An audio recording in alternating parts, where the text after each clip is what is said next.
Like Romeo, Julian hasn't been writing as much lately. But now that he's back at his journal, his mind is wandering. Because when something good enters your life unexpectedly, one question starts creeping in. Is this real, or is it too good to last? Welcome back to the 18th reading in the Wherefore Art Thou Journals series. If you're new here, every Thursday we explore selected passages from Romeo and Julian's private journals, the entries that were never meant for anyone else to read.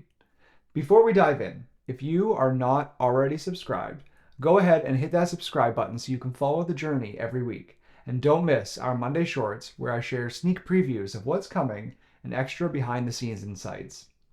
Julian's starting to question things, not because anything between him and Romeo has gone wrong, but because sometimes when something feels right, it also feels fragile. Is Romeo the real deal, or is this something temporary? That question weighs heavily on Julian in this entry, and you can feel him starting to spiral a little. This is a longer journal entry, so tonight we're only stepping into the first half of it. At the same time, things are heating up for Julian's father as well, and that tension is beginning to spill over into the house. Julian can sense it, which means he's now on high alert about what his home life might look like in the days ahead. Could things get worse? Let's step into the entry. Thursday, March 9th, 2023. Entry by Julian. Can't believe it's been this long since I've written in my journal. Wow. I've been having such a hard time putting my thoughts into words for some reason. I've had some ups and downs I haven't even shared with Romeo. He just seems too good to be true, honestly, and I've been struggling to accept it. I don't know what my problem is. It's probably just anxiety, me getting into my own head, but it's definitely been weighing on my mind. Why do I do this to myself? Well, I guess I know why. It's likely anxiety, though I've never been to a professional for an actual diagnosis.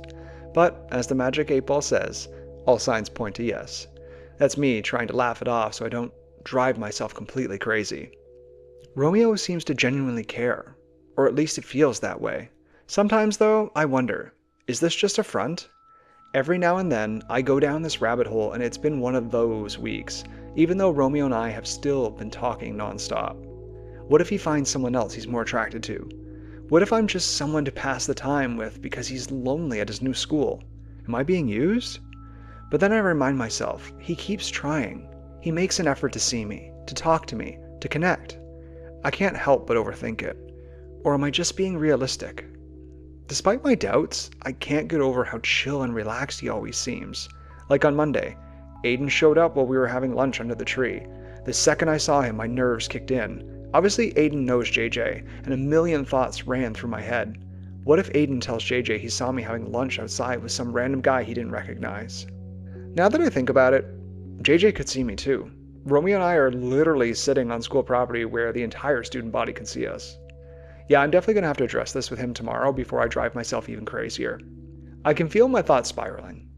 If anyone ever reads this, I don't know how they'll make sense of all the chaos in my head. And here's the kicker, I'm only getting out like 5% of it. If only I could dump all of it out of my brain, life would be so much easier. Honestly, I don't even know how to do that. And writing in this journal is supposed to help, according to everything I've read, but I'm not so sure. I'll just keep writing. That's all I can do right now. One thing I know is that I'm not ready to tell anyone about Romeo, not even JJ. Telling her would probably make things easier, but what if she's not okay with it? Then again, how could she not be? She's JJ, for crying out loud. She loves you, Julian. Okay, I need to change the subject before I make this worse. What can I focus on that isn't anxiety-inducing? Well, there has to be something positive. Think, Julian. Oh, I've got swimming tomorrow after school. That's exciting. Right now, Romeo and I don't have any weekend plans, which is unusual. JJ hasn't confirmed if we're hanging out, and she mentioned maybe staying at Maya's this weekend. That would be perfect. It'd give me a chance to see Romeo. Now I just need to figure out how to leave the house without raising suspicions. Mom and Dad know I like to go for walks, so I can use that as an excuse. It's getting late though, and Romeo might already be asleep. I'll talk to him tomorrow. Actually, no, I'll just text him now and suggest we leave school property for lunch tomorrow. The more I think about it, the risk of being spotted together is getting too high. Sure, we're allowed to have friends, but I don't want to raise suspicions. Oh, Romeo just texted back with a thumbs up and said he's going to bed. He wished me a good night. On a completely unrelated note, some serious drama must have gone down at Dad's work on Tuesday. JJ was working in his office after school and sent me a short video clip. Dad was yelling, slamming things, trashing his office. Thankfully, his work doesn't give me anxiety because I don't care about the business. I stay out of it as much as possible. But JJ mentioned they're in deep trouble on this project because another company has been buying up supplies. Now, Dad's regular supplier is either running low or falling behind. I didn't catch all the details because I usually tune out when it comes to his work. Either way, it sounds like a mess. JJ said they're about 2 months behind schedule, which made me a little nervous. That kind of stress is definitely going to spill over into the house. Maybe it gives me a little anxiety. When Dad got home, things weren't much better. Thankfully, JJ warned me, so I was prepared for the slamming doors. Tyler tried to calm him down, but it didn't do much. I stayed hidden in my room, my safe haven. Dad was venting to Mom, yelling about his frustrations. She didn't say a word. From what I've seen over the years, she just absorbs it all. No expressions, no reactions, nothing. Sometimes I wonder if she actually likes the drama and negativity. It's disturbing to think about. Yeah, definitely needed to change the tone of this entry. JJ told me when she got home that she needed to see a happy face. Tuesday night was a war zone, but I made my way through it to see her. The moment I saw JJ, I gave her a big hug. She absolutely needed it. The first thing she said was, "We need a cheering up night." And that's where we'll pause for tonight. Julian is definitely an overthinker. That's something I struggled with a lot myself, and I channeled quite a bit of that into his character. The feeling of wondering if someone is too good to be true, questioning whether you're just filling a temporary space in someone's life. Those thoughts can spiral fast. Ironically, I was writing that part of the story while my own relationship was just beginning. Unfortunately, unlike Romeo and Julian, mine didn't last. Maybe it was one of those thoughts become things moments, or maybe it simply unfolded the way it needed to. Because that experience gave me the emotional understanding I needed to finish this story. Meanwhile, the pressure building around Julian's father continues to grow. What starts as frustration at work slowly seeps into the house, and we begin to see more clearly how Julian's home life affects him. How he retreats to his room, how he hides from it, how he tries to protect the small pieces of peace he can find. That tension only grows stronger as the problems escalate on the job site, something that reflects the supply chain issues many industries were experiencing during the tail end of the pandemic, and in some ways, many still are.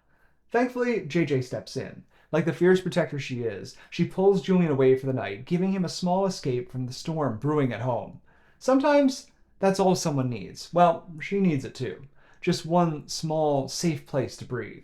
If you're enjoying watching these deeper emotional layers of the story unfold, take a second to like the video. It genuinely helps the series reach new viewers. And if you want to keep following Romeo and Julian's journey as it unfolds one journal entry at a time, make sure that you are subscribed.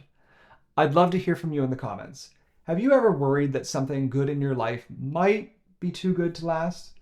And if you want the full story, including everything I don't read here, you can order Wherefore Art Thou Journals Volume 1 through the links in the description or at romeoandjulian.com.